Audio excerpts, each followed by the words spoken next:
Phone అక్రమ tapping కేసులో SIT దూకుడు పెంచింది. ఈ కేసులో తవ్వే కొద్ది సంచలన విషయాలు బయటకు వస్తున్నాయి. బీజేపీ నేతలే టార్గెట్ గా ఫోన్ ట్యాపింగ్ జరిగినట్టు సమాచారం. ఉప ఎన్నికల సమయంలో మొత్తం 200 మంది ఫోన్లపై నిఘా పెట్టినట్టు దర్యాప్తులో వెల్లడైంది. ఎస్ఐబీ మాజీ చీఫ్ ప్రభాకర్ రావును మూడోసారి విచారణకు హాజరయ్యారు. ప్రణీత్ రావు ఇచ్చిన సమాచారం ఆధారంగా ప్రభాకర్ రావును ప్రశ్నిస్తున్నారు.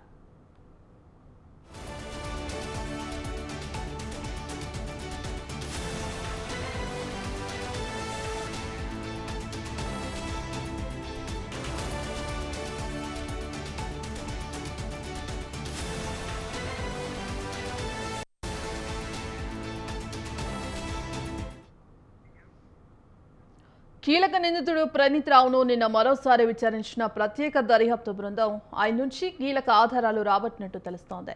నిన్న ఆయన జూబ్లీహిల్స్ ఏసీపీ కార్యాలయానికి వచ్చారు. రాత్రి 9 గంటల వరకు ఆయన్ను దర్యాప్తు బృందం సుదీర్ఘంగా విచారించింది. విశ్వసనీయ సమాచారం ప్రకారం ఫోరెన్సిక్ సైన్స్ ల్యాబ్ నుంచి ఇటీవలే సేకరించిన ఆధారాలను ముందుంచి ప్రణీత్ రావును సిట్ అధికారులు ప్రశ్నించారు. కొందరు రాజకీయ నేతల ఆడియో కాల్స్ ఎందుకు సేకరించాల్సి వచ్చింది, అలా చేయమని ఎవరు ఆదేశించారనే వివరాలు రాబట్టారు.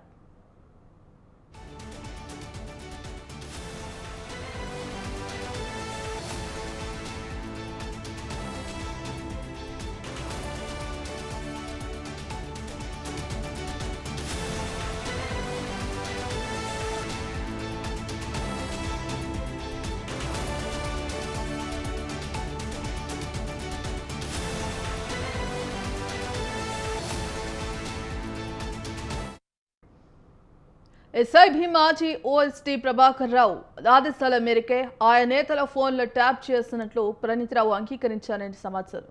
2023 డిసెంబర్లో ఎన్నికల ఫలితాలు వెలువన్న అనంతరం అందరి సెల్ ఫోన్లలోని డేటాను తొలగించాలని ప్రభాకర్ రావు ఆదేశించారని, ట్యాపింగ్ కు సంబంధించిన ఆధారాలున్న హార్డ్ డిస్క్లను ధ్వంసం చేసి మూసీ నదిలో పడేయాలని ఆయనే సూచించారని చెప్పినట్టు తెలుస్తోంది.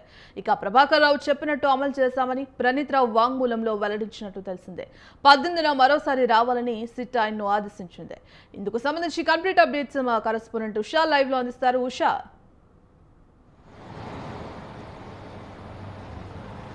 భాగ్యశ్రీ, ఫోన్ ట్యాపింగ్ వ్యవహారం ఇప్పటి వరకు చూసుకున్నట్టయితే దూకుడు పెంచింది సిట్ బృందము. ప్రభాకర్ రావు వచ్చిన దగ్గర నుంచి కూడా విదేశాల నుంచి ప్రభాకర్ రావు రాక మీదే ఈ కేసు మొత్తం కూడా డిపెండ్ అయి ఉంది. కాబట్టి ప్రభాకర్ రావుతో ఈ కేసులో ఉన్నటువంటి చిక్కుముడులన్నీ వీడే అవకాశం ఉన్నట్టుగా అయితే తెలుస్తుంది. ప్రస్తుతం ఈ కేసుకి సంబంధించి A1 నిందితుడిగా ఉన్నటువంటి ప్రభాకర్ రావును మూడోసారి కూడా సిట్ బృందం విచారణకు హాజరవ్వాల్సిందిగా ఆదేశాలు ఇచ్చింది. 11 గంటలకి ఎగ్జాక్ట్ 11 గంటలకి ప్రభాకర్ రావు సిట్ అధికారులు ఎదుట హాజరయ్యారు. మరో కోణం చూసుకున్నట్టయితే ఈ కేసుకి సంబంధించి హార్డ్ డిస్క్ల ధ్వంసానికి సంబంధించి ప్రణీత్ రావు ఎన్నికల ఫలితాల అనంతరం ప్రణీత్ రావు మొత్తం కూడా ధ్వంసం చేశారు. మూసీ నదిలో ఈ హార్డ్ డిస్క్ల ధ్వంసం చేసినటువంటి హార్డ్ డిస్క్ల శకలాలన్నీ కూడా మూసీ నదిలో డంపింగ్ చేశారు. ఇవన్నీ కూడా FSL నివేదిక ఆధారంగా కొన్ని ఆధారాలను సేకరించినటువంటి అధికారులు ఆధారాలన్నింటినీ కూడా ప్రణీత్ రావు ఇచ్చినటువంటి వాంగ్మూలము, అలాగే గతంలో విచారించినటువంటి నలుగురు ఇచ్చినటువంటి వాంగ్మూలం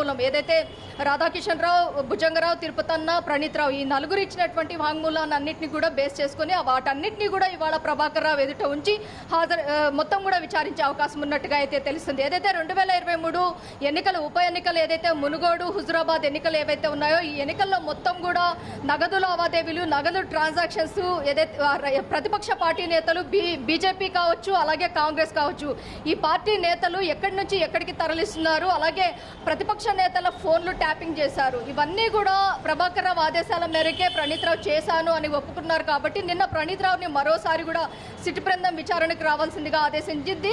ప్రణీత్ రావుని కూడా దాదాపు 9 గంటల పాటు కూడా నిన్న సిట్ బృందం విచారించింది. నేడు చూడాలి ప్రభాకర్ రావు ఇప్పటి వరకు కూడా ఈ కేసుకి సంబంధించి ఫోన్ ట్యాపింగ్ అనేది నా పరిధిలో లేదు, ఇది సపరేట్ అన్నట్టు కోణంలో కూడా చెప్పుకుంటూ వచ్చారు. ఫోన్ ట్యాపింగ్ నా పరిధిలో ఉన్నట్టయితే నేను అప్పటికే రిజైన్ చేశాను, నేను రాజీనామా చేసిన అనంతరమే ఫోన్ ట్యాపింగ్కి సంబంధించినటువంటి హార్డ్ డిస్క్లు ఏవైతే ఉన్నాయో అవన్నీ కూడా ధ్వంసమయ్యాయి అన్న కోణంలో కూడా అతను చెప్పుకుంటూ వచ్చారు.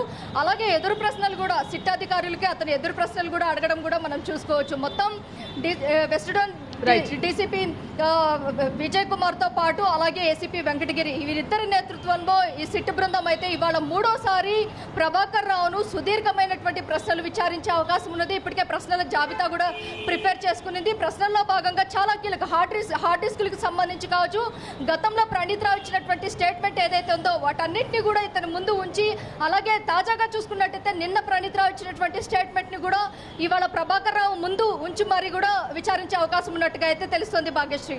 Right, thank you Usha.